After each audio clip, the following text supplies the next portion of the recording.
And it's good to have you with us. It's been a very long-running battle, and this afternoon, the fighting in BAWKU has resumed, with many either fleeing the town or keeping indoors amid the hostilities.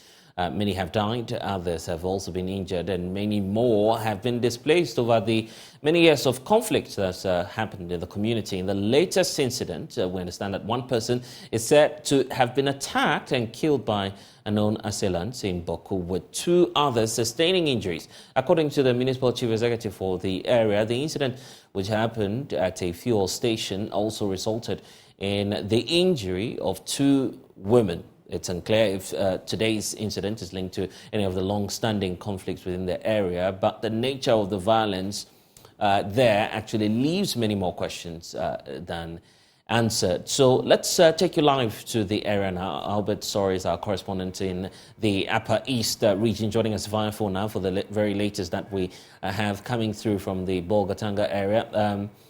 Albert, give us some updates on what exactly is happening in the area. How are experts stemming this? Yes, so a while ago, we've had phone calls that gunshots were heard again in the last 1 hour or so. It appears that for some reason the fighting is resuming. We cannot tell what exactly is fueling these shootings all over again. But since Saturday to now, there have been a lot of shootings, sometimes even in broad daylight, as I just said. And so it's raising a lot of concern for many people who live in BAWKU, and even stakeholders who are watching all of this. They feel that something, is really going wrong as far as BAWKU is concerned, and the security needs to be up and very serious once again. Otherwise, this could just degenerate into something more serious than we have seen before. Do you have the security already present in the area trying to forestall any further attacks? Yes, so we've had a lot of police and military deployment to BAWKU this year. And so we know that security have been stationed in this area for a very long time now. What most people don't understand is how come the shootings continue to happen. If you recall, there was a RECSEC visit to BAWKU sometime this year. I think this was in May, when there were shootings the month before. And even when the RECSEC was in BAWKU, gunshots were heard. So for many people, it's a bit surprising that you continue to have security stationed in the area, and sometimes sporadic gunshots are heard in the air. Sometimes people are even shot, like the recent incident on Saturday. That shooting is said to have occurred around 4 p.m. In broad daylight. Fortunately, these people have been arrested, but this is what continues to happen. So yes, security is in BAWKU. What people don't understand is how come all these shootings continue to happen. And you've also been interacting with residents. How are they feeling now, looking at all of the reports that they're receiving from there? For many of the residents, you get a sense that they are very angry about what is going on, because this is not something that is happening for the first time, and they keep wondering why the security are not able to clamp down on these perpetrators of the shootings once and for all. And so for many of them, these people who have been arrested, the 5 who were arrested for the recent shootings, they are hoping that the law will really take this course, and so they can be made an example. If they are, although they have arrested them, they will have to go through the legal processes and all of that. So we are presuming that they are innocent until proven guilty. But many people feel that they should be used as the example to send a strong signal to other people who are perpetrating the shootings in BAWKU, so that lasting peace will return to the area. That's, of course, the very latest that we are receiving from the Bolga areas regarding what we are knowing about the latest BAWKU violence. We'll definitely be getting back for some updates, but I want to bring in Adip Sani, who's a security analyst, joining us here on The Pulse this afternoon. Thank you, sir, for spending some time with us. It's quite worrying, knowing that the attempts to bring lasting peace to the area has not yielded any positive results. What else can security agencies and authorities do now just to restore calm? Well, thank you for the opportunity. In your preamble, you mentioned the fact that the violence, it appears, is returning, but I think it is important to establish that the violence has never ended. It's been continuous, just that there's not been so much media reportage about it. It almost is like a daily occurrence. Sometimes people are even shot right in front of the police station, almost on daily basis. I have reports of incidents of violence in the area. And the unfortunate twist to all of these is the fact that it is cyclical in nature. You know, I attack you, you attack me. You attack me, I attack you, and it doesn't stop, because there were concerns at the beginning that those who try to gain access into BAWKU are ambushed at the outskirts, okay? And so the other side also feels that, okay, you would have to go through our territory also before you even get to the BAWKU enclave. Yeah. And so we also have the capacity to attack you. And it is all based on information they receive. You know, they have people everywhere. So they go to the station and they are able to call to tell their combatants on the ground that, look, we've seen this man we want. You know, he's an enemy. He's boarding these vehicles. And this is the color of the vehicle. This is the make, and this is the number plate of the vehicle. And they are able to, you know, stop the vehicle, bring down the person and execute. And it looks like we have given up on BAWKU. I'll be honest with you. It looks like we've given up on BAWKU, and we don't seem to show any concern about what is going on in the area. And back to your question, I think we need to look at it in the short term, to medium term, to long term. And in the short term, we would have to ensure that the cycle of violence stops. Okay. The very dawn I drove through Wale some few weeks ago, that was the very dawn a bus was bent. And, you know, there were some reported attacks. So when I was returning to Tamale from Bolga, it was somewhat late, and there was an escort. And the unfortunate thing about the escort is the fact that the police sometimes are faster than some other vehicles. So I would propose that we have 3 vehicles doing the escort, one in front, the other in the middle, depending on the number of vehicles that are being escorted, and one at the back.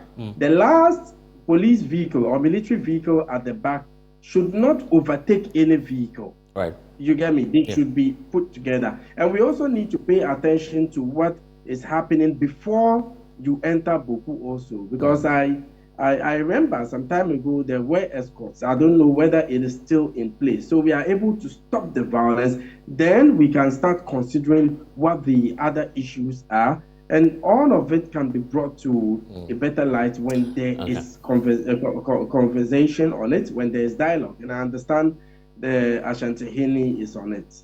I see. But looking at the very situation that we have now, at least some intermittent checks by the police will be helpful. Probably a patrol team looking at what's happening in the area. Absolutely. We have patrol teams. But the thing is, they say that when a hunter learns to shoot without missing, the birds would learn to fly without perching. They know the movements of the police sometimes. They are able to get information about the location or whereabouts of the police patrol team, and are able to convey it to their other, members on the ground. So in most cases, they are able to stage these attacks, without the police knowing about it, or they are able to execute before the police gets there. And I'm talking about the whole area, not exclusive to BAWKU or Wale. That is why we need technology as well, the use of drone technology. And how many police patrol teams do we have in that area? A lot of them lack the necessary logistics. They don't have enough vehicles. You go, the vehicles are broken down, and they are handicapped. So I think government should pay more attention on that area. Like I say, BAWKU presents to us our weakest link so far as countering violent extremism is concerned. We live in a very unstable sub-region, and if care is not taken, these bad nuts would gain access through BAWKU. But unfortunate, truth is, we seem to have given up on the area. Okay, we'll leave it here for now and still keep monitoring the situation. We'll definitely get back to you. Dip Sani joining us with his thoughts this afternoon on the polls. Coming days, because we know that you're always on the move. We don't know what your next line of action will be, but are you set to engage them on this? Oh, yes. I mean, usually, of all the things that I've done in the Greater Accra region, we have always engaged the users. If you notice these days, motor riders and Okada riders are beginning to observe and respect the traffic regulations. Hitherto, you would agree with that when they get to traffic intersections, they just ride through and they get knocked down here and there by cars. But at least there's about 50% or even over 50% adherence to traffic regulations. So we are getting, Rome was not built in a day. So yes, indeed, we are going to invite these operators. Fortunately for us in Accra, they aren't that many like in Ashanti region. So I believe that talking to them to relocate their business at that area, SAGs and things will work. Places like Bomdomi and those areas, you can have branches within the locality who will not necessarily on the principal streets. That's what I'm about. You go to, for instance, say Amasaman, there are some routes there in Ablikuma, those places. Tragic was there, but they cannot be seen in the principal street and CBD. I don't expect that this Tragia on Kwame Nkrumah Avenue, around Cocoa Board, around UTC. What will be their business there? Honorable Henry QUARTEY, thank you for spending some time with us here this afternoon on the polls. I'm grateful. And of course, we'll be looking forward to that engagement with the operators. But let me also introduce you this afternoon to the EU-funded landscape and also the environmental agility across the nation. Of course, it's a project, a 4-year project funded by the European Union's flagship Global Climate Change Alliance Plus, which is the GCCA Plus initiative. The project was actually launched on May 11, 2021 at the national level and subsequently launched at the 3 targeted landscapes, including, I believe, the Greater Accra region. Well, let's get more from Abna Ode. She's the Senior Project Manager for the EU project and also the Rainforest Alliance. So we have Joseph Edwin Yelkabon, right, who's also the project manager for he's with World Vision, actually, Ghana. Thank you so much, lady and gentlemen, for joining us. Because this is a bit new to us, just lay the foundation for us to understand what the project really is about. What are you seeking to achieve with this project? Okay, so the LEAN project, the EU LEAN project, is a 4-year project funded by the European Union, as you rightly said. 5 million project. And we are working with 4 partners, which includes Rainforest Alliance, where I am. We have World Vision, where my colleague Joseph is coming from. And we also have Shopping Boss Ghana and EcoCare as our partners. For the project, we are working in 3 biodiversity significant areas, and this includes the High Forest Zone, and this is where Rainforest Alliance is working. And then we have the Transition Landscape. This is where we have our partners, Shopping Boss Ghana and EcoCare. And then when you go up north in the Savannah landscape, that is the West Gonja municipality and the Kasina Nankana West. We also have our partners, World Vision, working in the landscape. Overall, the project is looking at building climate resilience. We are also looking at improving the livelihood of farmers and also looking at biodiversity conservation in all the areas that we are working in. We actually launched the project in May, as you rightly said, but the project was actually supposed to begin from November 2020. But then once again, that is 2020 when COVID was rife, and so this took us a few months back. But nonetheless, I think we have chalked some successes and some outputs that are worth mentioning.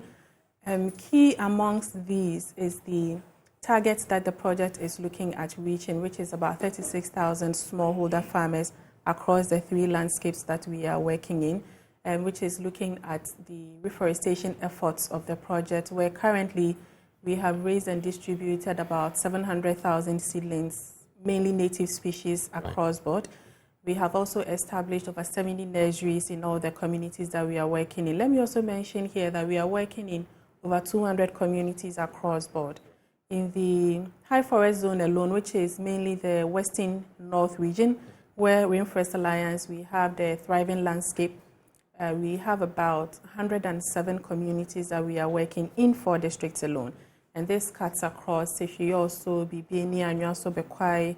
We also work in Bodi and Akontombra, and that is in the high forest zone alone.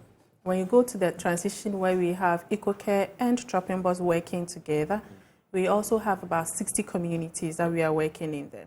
And this is from the Techima North, Techima South, all the way to Nkranza North and Nkranza South.